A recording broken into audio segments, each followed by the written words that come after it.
everyone. This is Angie Newsome. I'm the Executive Director of Carolina Public Press. I just really want to take a moment to thank all of you for joining us on our 10 for North Carolina event, talking about North Carolina's business climate after COVID. We're really excited to have this event going. Some great panelists are joining us today for an interesting conversation. Got tons of questions submitted from all of you prior to even getting going. So I know that we're going to have a good hour together and hopefully leave with some new information and some further insight into what's happening across our state. So I just want to take a moment and tell you a little bit about Carolina Public Press for those of you who may not know us or might be new to joining us for an event. Carolina Public Press, we are a nonprofit independent news organization that is focused on investigative and in-depth journalism in the public interest. We were founded in Asheville in 2011. We expanded to cover all of North Carolina in 2018.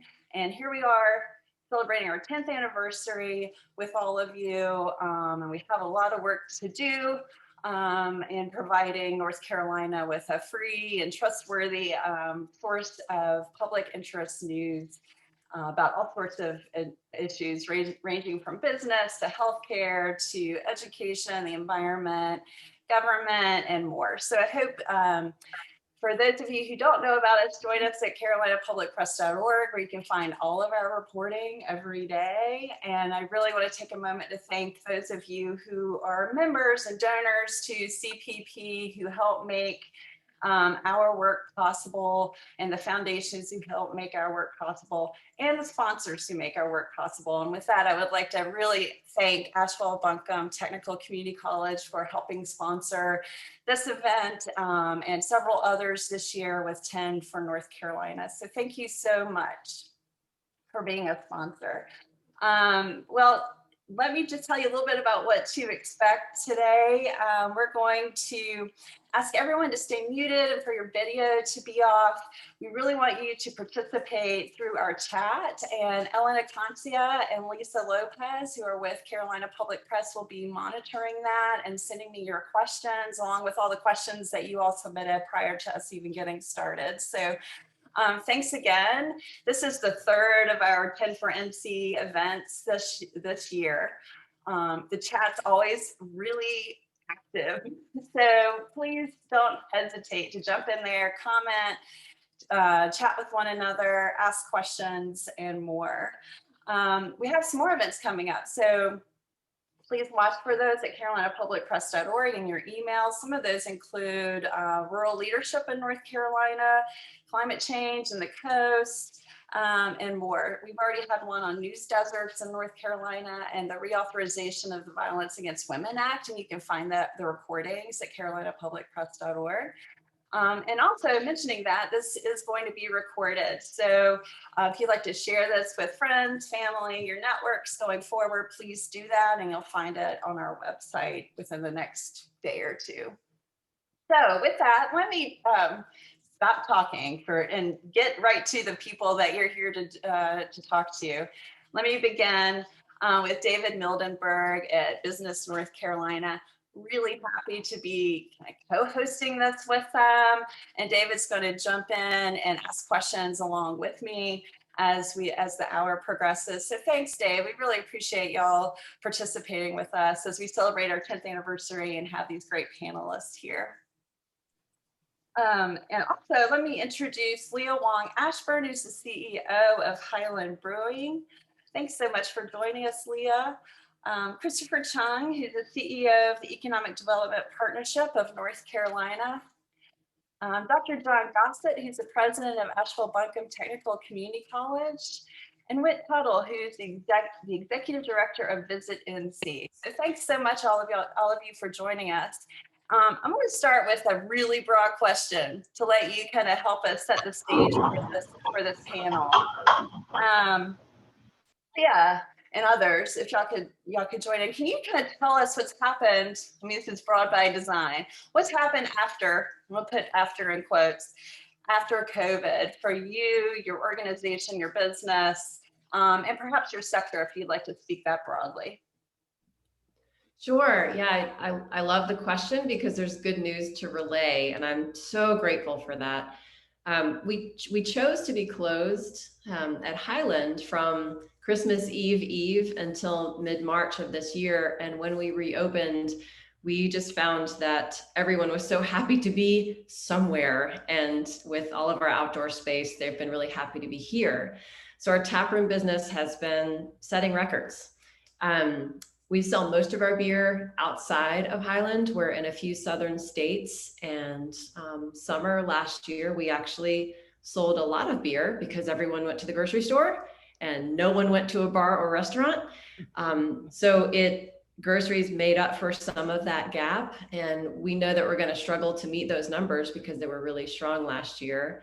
But seeing some recovery, maybe 2/3 of the way in the bars, restaurants, hotels, all of those kind of on-premise where you drink the beer where you are, about 2/3 of the way back. So the tap room, great. As far as on-premise away from here, 2/3. And grocery is strong, but we'll struggle to keep up because last year was so big over the summer when no one had any other options.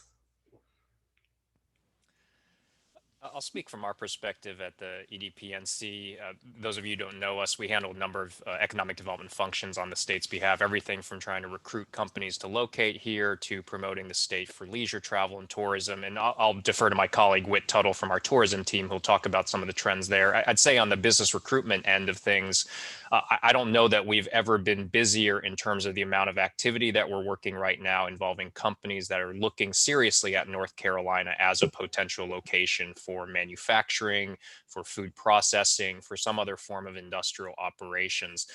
That has gone gangbusters counterintuitively to what you would have thought coming out of something like a global pandemic. On the flip side, normally North Carolina also does pretty well attracting corporate office type projects, so corporate headquarters, back offices, tech centers. Haven't seen a whole lot of that since the pandemic.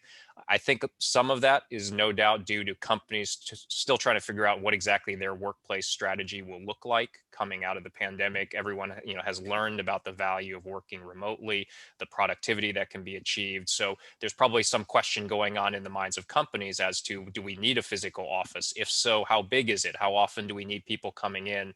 That's going to translate into maybe some changes in the amount of activity we see in that part of our business recruitment work.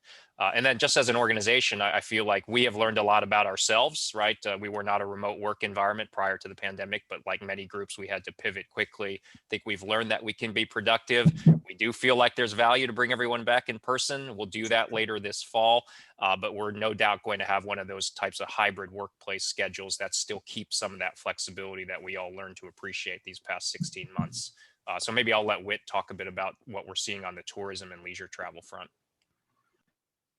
Sure. So this has been a tremendously uneven crisis, and we've seen some people set records and some areas just get totally crushed by it.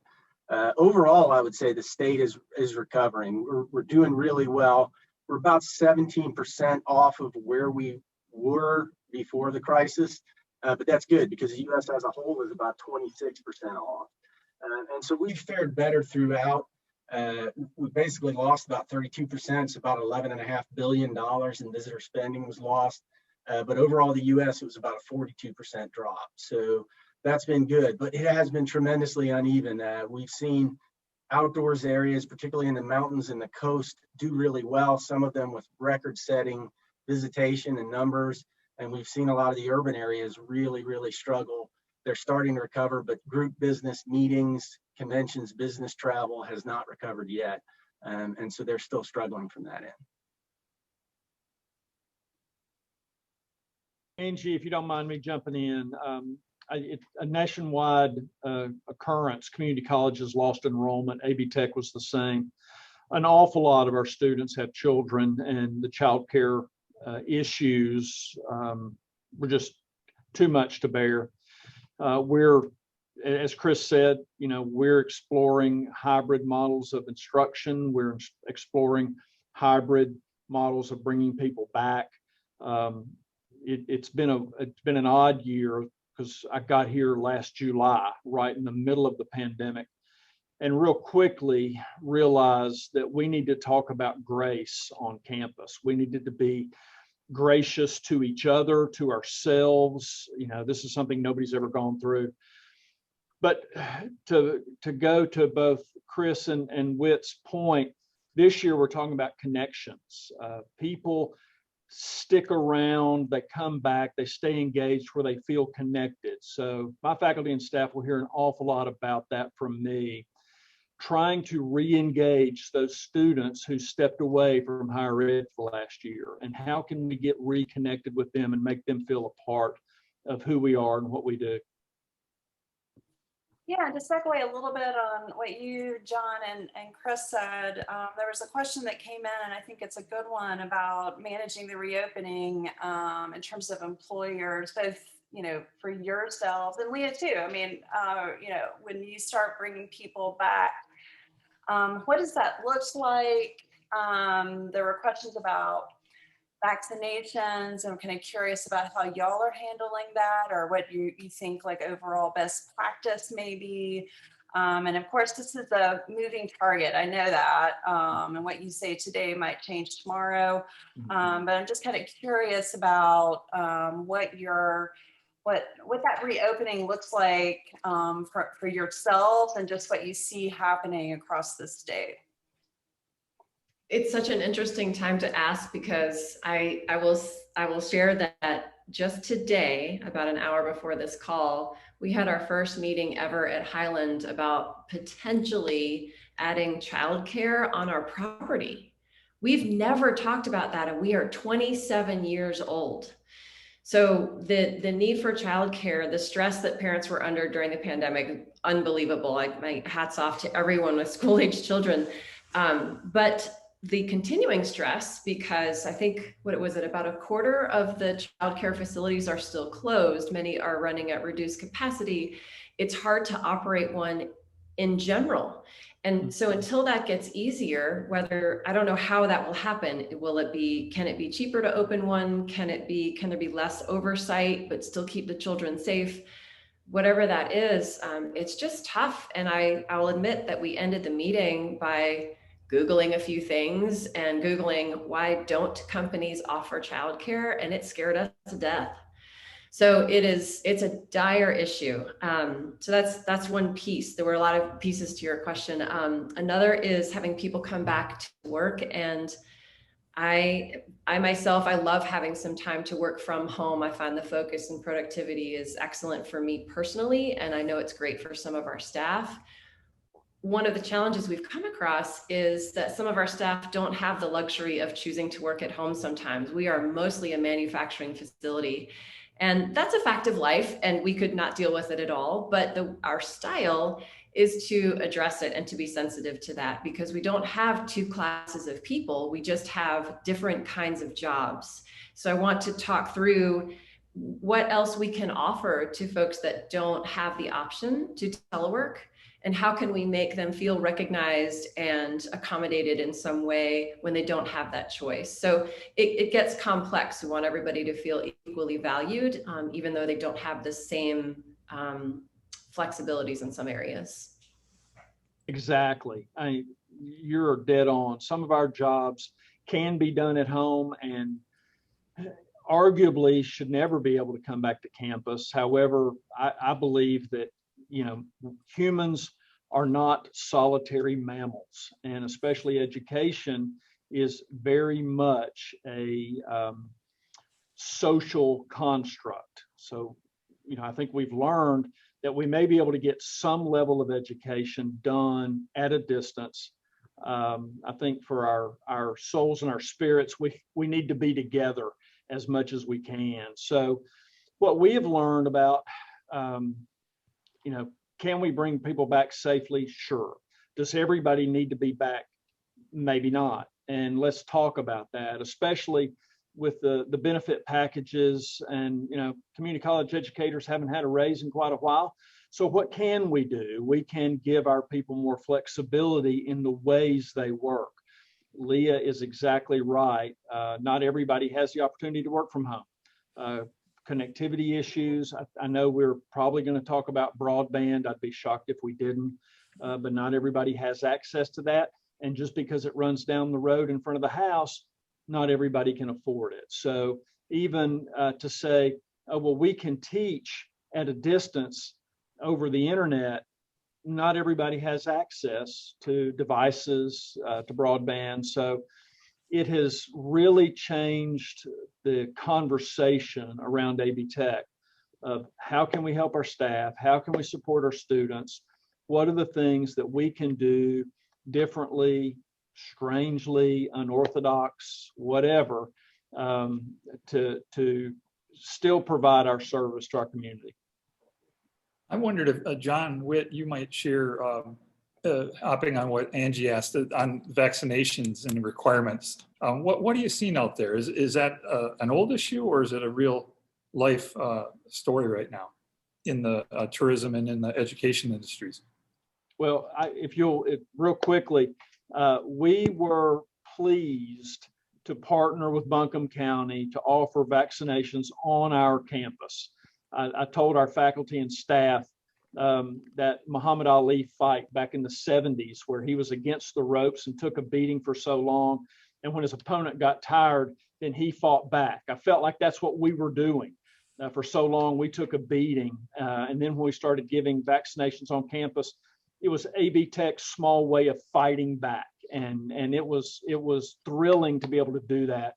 Many of our faculty and staff took advantage of that because it was right here on campus. Personally, we really haven't talked about requiring vaccinations. It would be tough to require them of our students because so many of our students are transient. We'll serve 20 to 25,000 people in a year. Only about 6,000 are curriculum students, which are on campus for a semester. The vast majority of our students are workforce development students. They're here for a short time. They may come for 1 3-hour lecture and leave. So we thought it was more problematic to require vaccinations than not. Yeah, and I'll say, for the tourism industry, most of the jobs in the tourism industry are on-site jobs. So the work from home is not as big an issue. Typically you're out giving a guided tour or doing things like that. We've done everything we can to try and encourage vaccinations for everybody.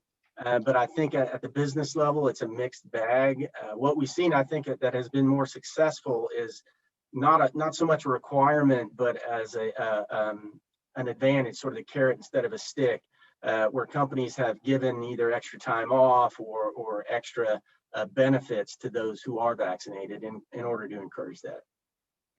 Yeah, we've I had think Will's right on. Please, Leah, go right ahead. Thanks, Angie. Yeah, I think Will's right on. We have the same approach with encouragement versus requirement.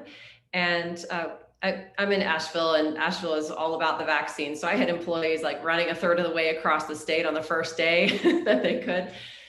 So we're almost at 100%. But I think that part of that is that requirement avoidance and having, I use the PowerPoint presentation that was supplied by DHHS, personalized that for Highland, had my managers present it to each of their teams. I talked about it verbally. I wrote an email about it. We had our managers talk about it. So we communicated it multiple ways, multiple times, and made sure to give the reasons why it's important, why it's safe, why it's a good idea every single time. And fortunately, has worked well for us. But North Carolina is lagging. So as a state, we're not a showcase for vaccinations. And I wish that weren't the case. And I'll maybe chime in on a couple, tying together the vaccine piece and the childcare piece that Leah and Dr. Gossett talked about earlier. Those things are also related, right? There's there's certainly a supply problem. The demand side is also a little bit questionable right now because there are parents whose kids are not vaccinated, and do they want to put them in situations where they're with other unvaccinated children? That's going to constrain some people's normal intentions of putting their kids in daycare or childcare. And if that causes that person to stay out of the workforce because they need to be at home caring for that child instead of having a child care provider take care of them, that ends up becoming a workforce constraint as well. And we all know how much workforce is a major challenge for pretty much every industry out there across the state. Yeah, I was just going to add that we've done some reporting about kind of employer and HIPAA related requirements and best practices when it comes to vaccination. So we'll be sure to share that with participants too. Whit, I'd love to turn back to you because you did mention like this has been really an uneven crisis. And we did have several questions come in about the tourism and hospitality sectors. Could you kind of give us an overall point of view or spend a little more time talking about kind of the job market, some of the challenges that are facing tourism and hospitality? The question that we got was specifically related to coastal North Carolina, but I think that probably lots of spots in North Carolina. I know up here in the West where I am, there's some issues as well. So I'm wondering if you could kind of delve into that a little bit further. Sure. Well, fortunately, we're known as a state, with natural scenic beauty and great outdoors, and that was exactly what people looked for in the COVID crisis, and now coming out of it. And so, while that's been good for certain areas, it hasn't been good for other areas that maybe aren't known for that as much in the state, sort of our urban areas. And it's also been a challenge in that so many people have gone to the Asheville's, the Outer Banks. We want to really spread that love out and not overuse the places we have that are so great and spectacular. We started a program called Outdoor NC with the Leave No Trace Foundation to try and get people. The other thing we saw was people going to the outdoors for the first time. So we had people that were really inexperienced at it, which was a concern to us because, Mother Nature is beautiful, but Mother Nature can also be dangerous. And we didn't want any of those type of tragedies happening. So we partnered on this Outdoor NC program to try and help people to understand the outdoors, to take care of it, to respect it, and also have a great time. But it was a big shift that we saw. A lot of people wanted that outdoor vacation. They wanted to go to the coast or the mountains. Another huge shift we saw was they wanted to stay in vacation rental properties more so than a lot of the commercial lodgings. And that was a huge shift for the state. Commercial lodgings made up about 75% of the properties in the state. But we really saw booms all across the state in vacation rental use. And it'll be interesting to see how that plays out coming out of COVID. Mm-hmm. Is there anything specific that people like you, people like tourism, developers at the local level, is there anything that y'all are doing, can do in terms of getting people back to work, back into restaurants, back into kind of tourism-based businesses? Yeah, we're trying everything we can. It's a supply chain issue, I think, right now, as we've seen businesses open back up, people come out. We're having trouble employing people. We gained, I think, 22,000 jobs between February and April of 2021. But, we're still 17% below where we need to be. And so we're trying everything we can. There are lots of issues. Some people still don't want to be back in the workforce. And I think, as Leah said, we're trying to do as positive as we can, promote the jobs. I think you're going to see better wages for tourism jobs. I think you're going to see added benefits related to tourism jobs. But I think a big part of it is just getting people to come back out and be comfortable going out even in their own communities and being in jobs where you're going to be in front of a lot of people. Mm-hmm. And is that, to your point, I mean, is that related to the childcare issues, wages, or is it like an overall feeling of safety, if you will, that is still like questionable with COVID? I'm just kind of curious, like where that hesitation is coming from or what's keeping people at home. Yeah, our research shows it's a little bit of everything. There's about 20% of people that still say they won't travel.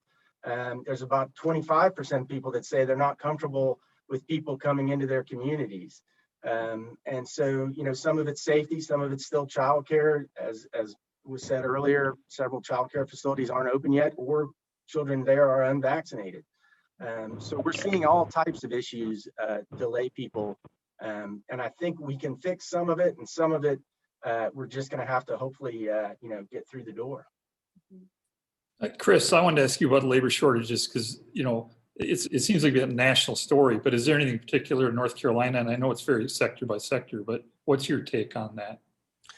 Yeah, we're not unique as a state in hearing this from our employers. And to Whit's point, I think the reason we're seeing fewer people relative to the amount of job vacancies that are hiring is a combination of lots of different factors. Childcare, we talked about, the fact that we still have a virus out there, and there is some very understandable concern that people have about being exposed to that, and you can't discount that level of worry that people have. Certainly the role of state and federal unemployment benefits for some people, that may be what tips the scale in terms of entering or not entering the workforce. It's all of these combinations of factors.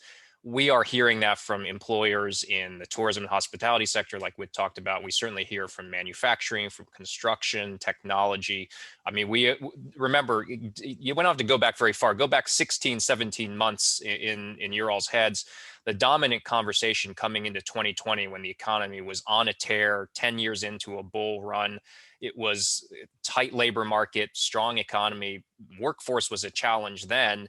You would have thought the fact that unemployment is now 2% higher than early 2020 would have solved a lot of that. The reality is, both because of labor supply constraints, like what we talked about, people unwilling to re-enter the workforce for whatever reason, as well as a lot of people just deciding to retire, a clampdown of immigration, which fills a lot of jobs in the hospitality and agriculture sectors. All of these things are combining to make it an even more difficult employment picture if you're a company that's needing to staff up whatever kind of vacancy. Like I said, though, fortunately, we are not unique in that regards in North Carolina. But I do think whoever wins this economic development battle long term is going to be the state or the community that best articulates how they're going to help a company to solve for that talent equation. Again, whether they're in manufacturing, whether they're in tourism, whether they're in technology or some other employment category. Yeah, I'm curious. Can I follow up? Oh, please, David, go ahead. Well, I just wanted to ask Chris, follow up real quickly on the glamour announcements. Apple, Centene in Charlotte, Pratt Whitney in Asheville. Do you see those as being, having labor issues at all, or is that a whole different world? Well, I think every time a company decides to expand or locate here in North Carolina, remember, they're making their best educated guess about which location is likeliest to have the talent pipeline that they need, not just a year from now, right? I mean, they're going to have some initial hiring needs like every expanding business, but these companies are making a generational business decision. They anticipate that Apple campus will be here long after all of us are retired with any luck. And so they've got to think 10, 20, 30 years down the road, is this the best location for our company if we're going to leverage the human capital in that area? And so I think when companies like Apple or whomever decide on that, they feel like there's a confidence there, right? I mean, what those announcements basically tell us is that these companies are confident that North Carolina is the best option for them from a talent standpoint, even amidst all this difficulty today in the labor market. They still feel like North Carolina gives them the best chance to tap into a human capital pool that's going to allow them to beat their competitors. And that's the same question every company is trying to answer when they make that very important decision about where they choose to locate or expand. Chris, where do you see that confidence coming from? So I think there's organic data, right? I mean, we can look at the great job that folks like Dr. Gossett are doing at AB Tech. AB Tech was a huge player in Pratt and Whitney's decision. That's a major aircraft engine manufacturer that's putting a new factory, state-of-the-art manufacturing facility in Asheville. They had, Dr. Gossett, I don't know how many different conversations they had with AB Tech, but AB Tech will be their partner in securing a workforce. Those community colleges, our universities, to some extent, our K through 12, all of that's producing a talent organically within North Carolina. But I think what also gives confidence to our employers is the fact that North Carolina has been so successful attracting people from outside the state to move here, people of a working age, people with educational attainment, specific skills. I mean, and that's very much that function of natural beauty that we market on the tourism front. It's the quality of life that folks like Leah's company contribute to when you live here in North Carolina. That in-migration, that constant flow of new people moving here, what that does is it further deepens the talent pool that all companies are able to tap into. And then, of course, you've got things like our veteran population, 120,000 active duty military, most in Eastern North Carolina. about 10% of that number every year is exiting military service, re-entering civilian life. That's another great potential pool of talent for employers to tap into if they're here in North Carolina. So I think it's all of these things that we're out there emphasizing when we talk to companies looking at the state. Yeah, Chris, you're exactly right. Pratt was really bold when they told us that the community college is what they feel tipped the balance toward North Carolina because of our customized training and the ability that we have to bring experts to bear to train the workforce. They want to have 800 people in Buncombe County employed in the next 5 years. We're going to have to talk to 10 to 15,000 folk, get them ready for interviews through pre-employment training, just to whittle that down to 800. But they're confident that we can do that. We're confident we can do that. And that's one of the things that community colleges do well, is train the workforce. It's what we do. Yeah, that segues to a question that came in, which was with the role of community colleges play in the economy and workforce development. I mean, certainly training individual workers to go to a Pratt facility, for example, but also you all participate in small business development and other factors too. Is that correct? No, you're exactly right, Angie. I think the typical citizen thinks of us as a junior college, when the fact of the matter is that's really a small percentage of the people we serve in our communities. The curriculum, pre-university track student, or those students who want to come to work or come to the school for a year or two to earn a skill, most of what we do is outside of that 4-credit classroom. It's the people who have left public schools before they earn their high school degree. We can help with that to earn a high school equivalency. The short-term training, a great example of customized training. Maybe Leah gets a new piece of equipment that comes from Germany to create cold mountain beer year-round. Let's hope. And she needs some to train her workforce on this new equipment. Well, through customized training, we can bring the manufacturers over here, do the training for her at little to no cost. And that is such a huge benefit, especially for new businesses, expanding businesses, not to mention the kind of day-to-day workforce training we can do for our employers to bring people's skill level up almost literally minute by minute.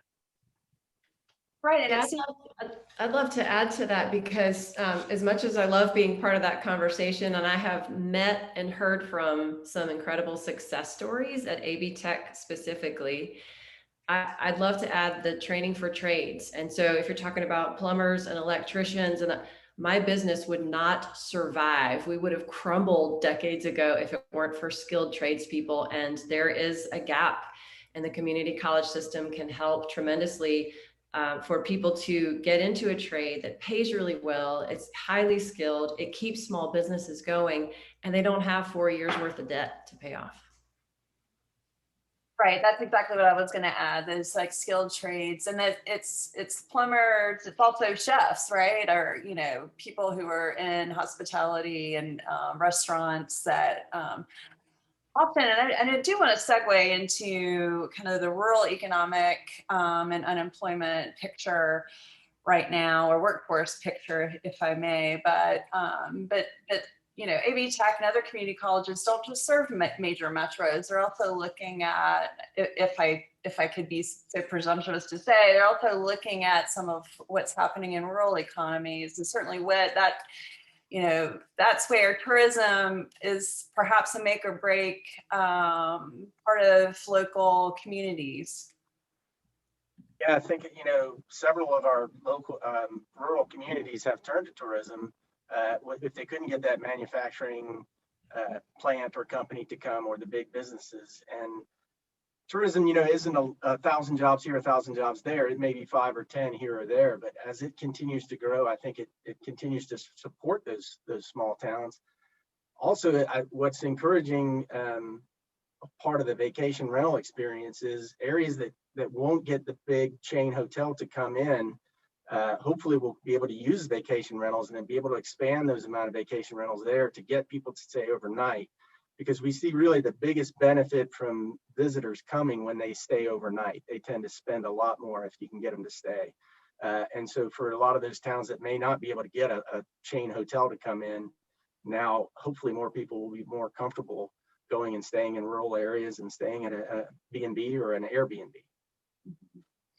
I know that for some communities, they're really struggling with that, though, in terms of kind of maintaining or even meeting kind of the infrastructure needs that some of that requires. I mean, how do you see that that playing out too? Yeah, that's another challenge, is affordable housing for people, not just the employees, but also the residents and people that live there. So it's something I think every community has to balance and negotiate and figure out what their limits are and you know, how much they're willing to accept and how much they want for their community. So we're seeing that play out in a lot of the areas, and I think it will continue to, as we come out of COVID, to be a major issue. I'm pausing in case David wants to jump in. Well, I was going to ask about this. One of the commenters asked about the pushback on Airbnb.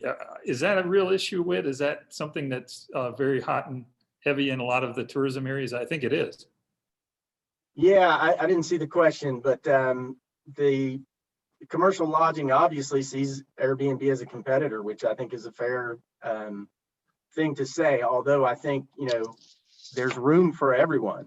And it depends on the destination. I think where Airbnb and vacation rentals are tremendously advantageous to the state is in those areas that can't get commercial lodgings. Now, where their competitor is in areas that are maybe urban areas that already have the commercial lodgings, where they're basically coming in and people are trying to undercut those commercial lodgings by offering the same thing at a lower price. And that's competitive, and that's not as good for us.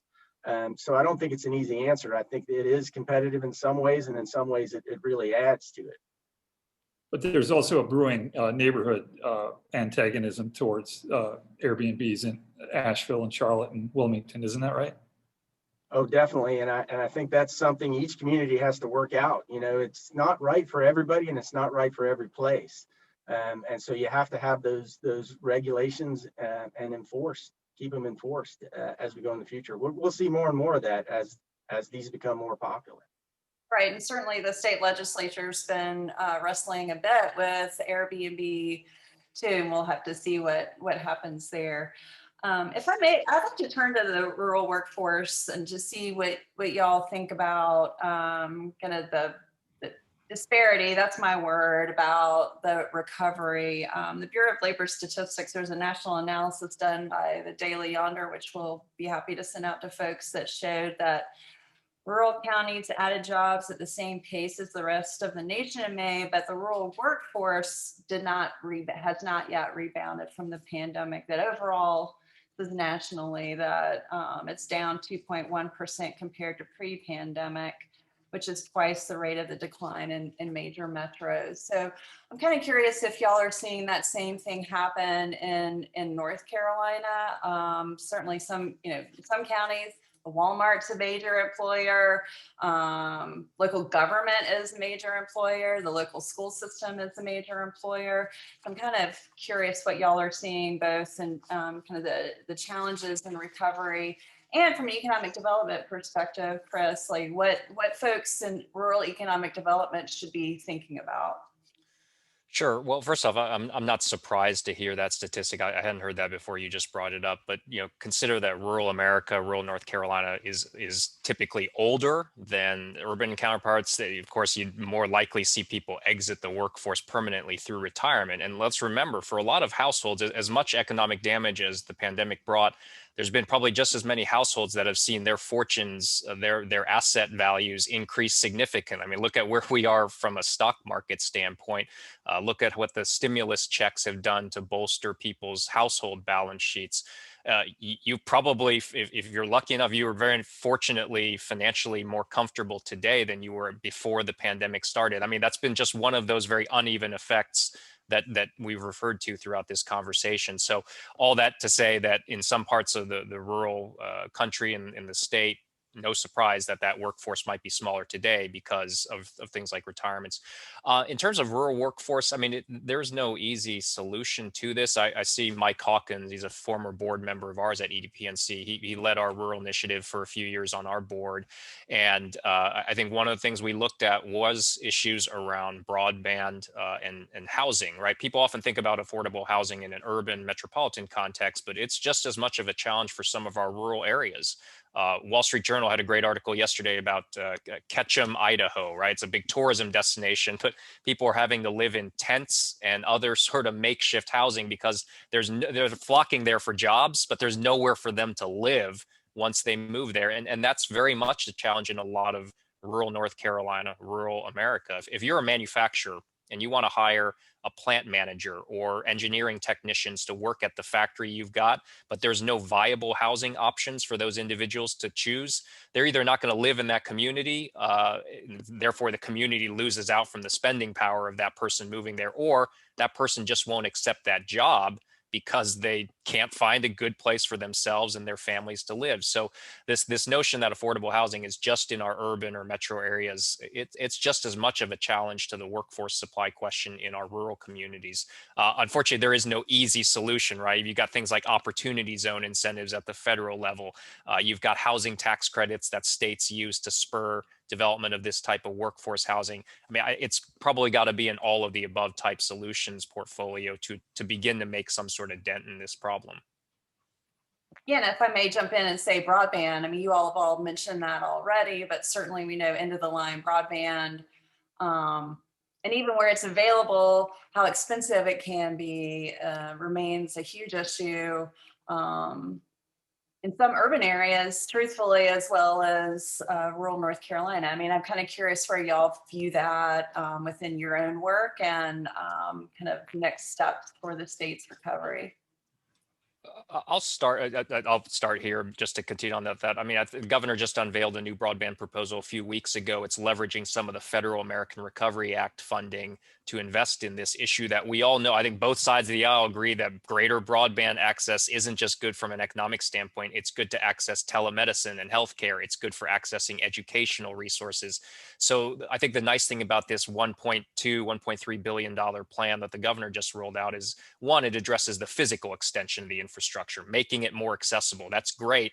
But just making it accessible is not enough. It's got to be affordable. So there's also a prong that addresses affordability and incentives for people to tap into this expanded broadband. And then digital literacy is the third leg of that stool. You can make it accessible, you can make it affordable, but if the customer doesn't know what he or she is doing, they don't know what device to get, they don't know what internet modem, don't know what kind of, do I get a tablet, a computer, then you're really going to fail at the end of the day in increasing that sort of internet adoption and broadband usage. So I think it's a smart plan, and I think it's really going to make the kind of dent in improving broadband adoption that's going to help us, not just again on the economic front, but healthcare, education, and all these other ways that we tap into the internet these days. Yeah, I mean, that's a good segue into the American Rescue Plan. We had a question that came in about that with the amount of money flowing to state and local governments from ARPA. I mean, I think it's 5.7 billion that the state's anticipating. The question was, and I thought it was a good one, should these funds be concentrated on immediate needs of people or businesses, or should they spend a large portion on infrastructure like water, sewer, or affordable housing? I'll stop there. What do y'all think? Anybody want to jump in? Your opinions about it? I mean, certainly, you know, Chris, you did mention the governor's plan, and we can share that, which included, you know, closing the digital divide, the infrastructure, mentioning reconnecting the workforce, and wanting to spend 25 million in North Carolina to increase access to education training, talking about hospitality, industry, business assistance at 350 million. And then extra credit grants, what he's calling extra credit grants is 250 million, and grants to low and middle income families. with children to help alleviate financial hardship. So it kind of touches on many of the things that you all mentioned. I'm curious if that's what you're seeing as a need. I'm not asking you necessarily to evaluate Cooper's plan, but just curious what you would, if you had your magic wand. Well, I think Leah was about to unmute, and I actually think these are the sorts of folks we need to hear from. Are Leah? These are the actual job creators, the businesses who put our citizens to work. I mean, I think they probably need to have some of the greatest say in how these federal dollars end up getting used, because these are the folks who put North Carolinians to work. So Leah, I know you were about to unmute. Well, there was that long pause. It wasn't a poll that any of us wanted to immediately dive into, I guess. I would lean on the side of infrastructure. And there's been some interesting comments about water and sewer being more important than broadband in some ways. But infrastructure we've got to play a long game, and those things just seem to be critical and applicable to everyone. So I love that piece. And I'd love to add on the broadband kind of conversation. I have a stepdaughter and a couple of her friends, and this kind of new members coming into the workforce and young members of the workforce are very accustomed to working remotely, and they both have this idea, or are executing on the idea of working remotely and living wherever they want to live. So I'm wondering if there are forecasts on how much of our workforce can be remote and what effects that could have on affordable housing, because then it doesn't matter where you live. And so people will go to where the affordable housing is, and that could be different from where the job is. It's just a really interesting dynamic. I think stat-wise, I think it's something like 35 to 40% of the jobs in America today could theoretically be done remotely, right? I mean, like you said, Lee, a lot of manufacturing production jobs, those cannot be done virtually. That's that other 65, 60%. And I think it's dipped, before the pandemic, it was like 5% of the population worked remotely. It got as high as 25%. Now it's down to like 18, 19%. But yeah, I mean, that's the big thing that we're all watching, is how long do these behaviors end up lasting past the pandemic? But I would echo what Leah said on infrastructure, and I'll couch infrastructure, not just the physical roads and bridges. Look, we're a growing state. We're one of the fastest growing states, 10.5 million today, 9th largest in the country. We're a couple 100,000 behind Georgia as of the 2020 census. We will overtake them surely by the next census, and we will likely slide into 7th, 6th place if this trend continues over the next 30 years. What does that mean? More people on our roads, more people on our bridges. So you need the physical transportation for sure, for people and goods to move around. You also need schools. More people moving here means more kids in our schools. Got to invest in things like school construction, community colleges, universities. At broadband, we've talked extensively about.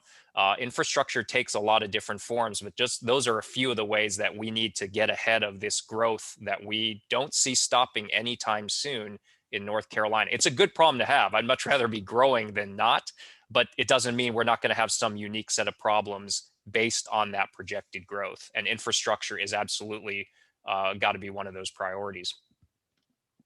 Well, I think I'm hearing a lot of excitement about this infrastructure opportunity, but also, significant skepticism on the skill or the ability of the government and others to manage this unprecedented amount of money that I don't think any of us ever thought we'd see in our lifetime, that is flowing down from Washington.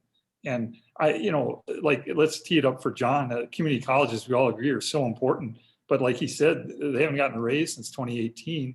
And I'm nonpartisan, but I just wondered, how can we, what can be done to get the community colleges more jack and more resources to create some of these things.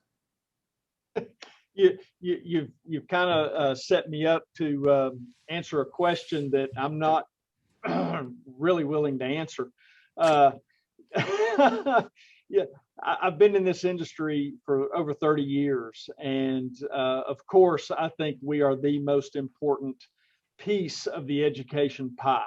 If I didn't believe that, I would do something else. So I am very much biased toward community college education because we do so much for so many. So, there's in our industry, there's an awful lot of discussion around respect.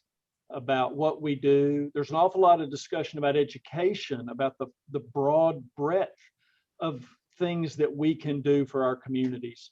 But as all other sectors are seeing, people are making choices and they're moving to what's good for their family, what's good for themselves. That means they're looking for jobs and careers that pay more. So it is a struggle. It is a very big struggle for us. Housing in Asheville, we've already mentioned that.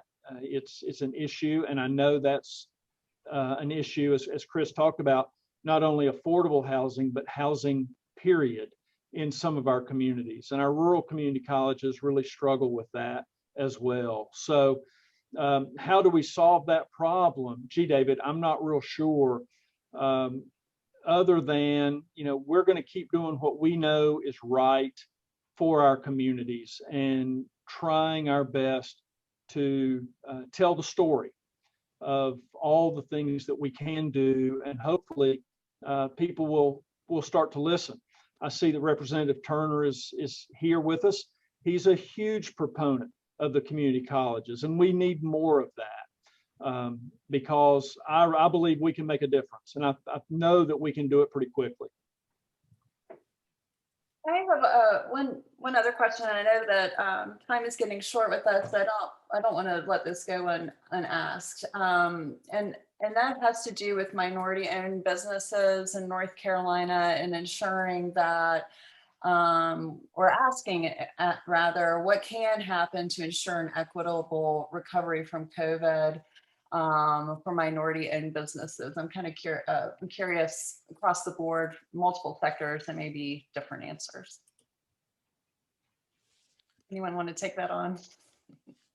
I'll start. I mean, at EDPNC, and I'll mention our former board member, Mike Hawkins, again, because he helped us start down this path last year, just in the wake of all the incidents in the spring of 2020. Our board started saying, well, what can we as EDPNC do to be a better, more diverse, more inclusive type of organization, not just for our own employees, but in the type of work that we do and how we represent North Carolina as the diverse state that it is. So in 2021, some of our performance metrics are actually include things like how many minority, women-owned, veteran-owned businesses are we proactively engaging with and trying to support in their growth and expansion needs, their export needs, just some of these different things that we do on the state's behalf, but targeted towards that segment of companies that we know statistically tended to fare worse during the pandemic, tend to not receive as many of the resources and attention as they might otherwise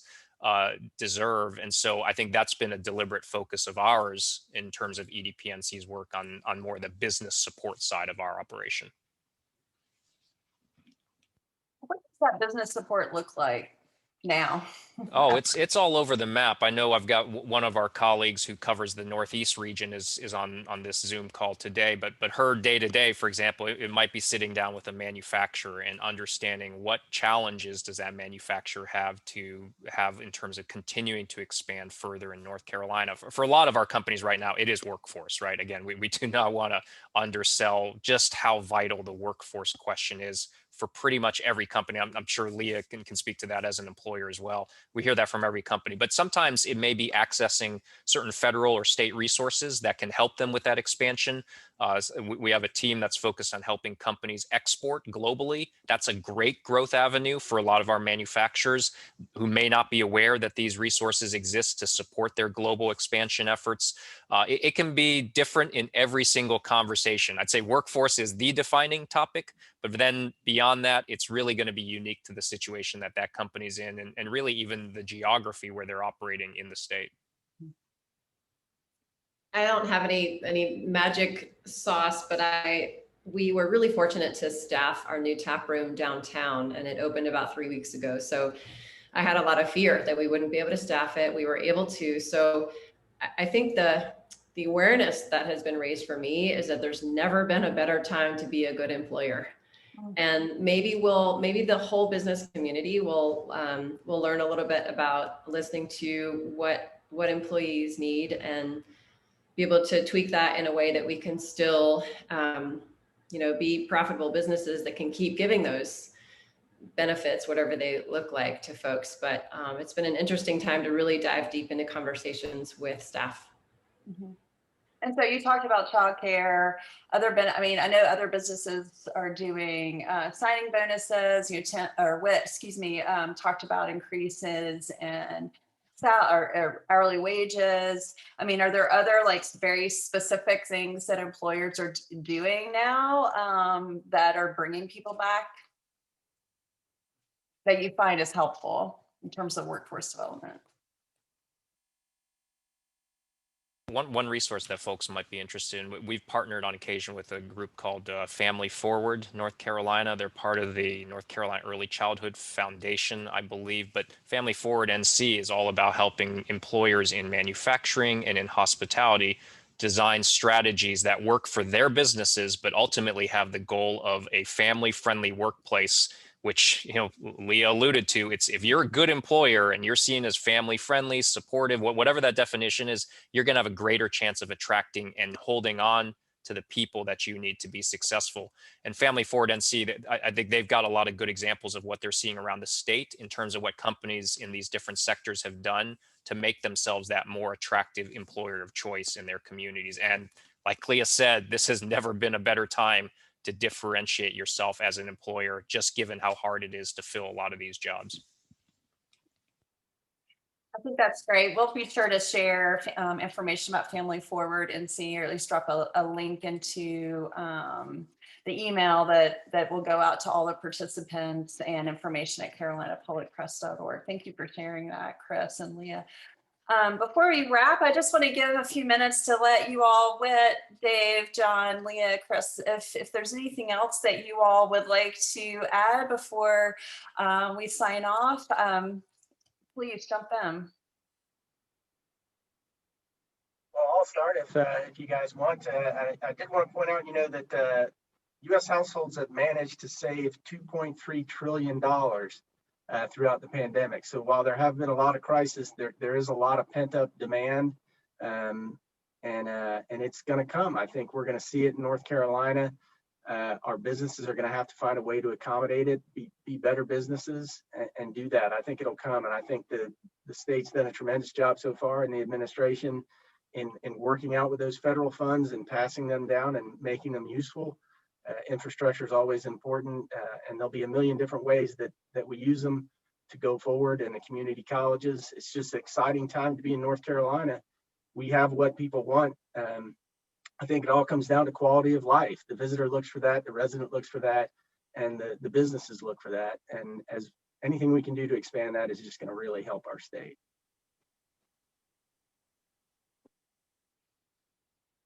Great. Well, I really want to take a moment to thank Business NC. Dave, thanks so much for joining us and helping put this together. I really appreciate you and your good questions.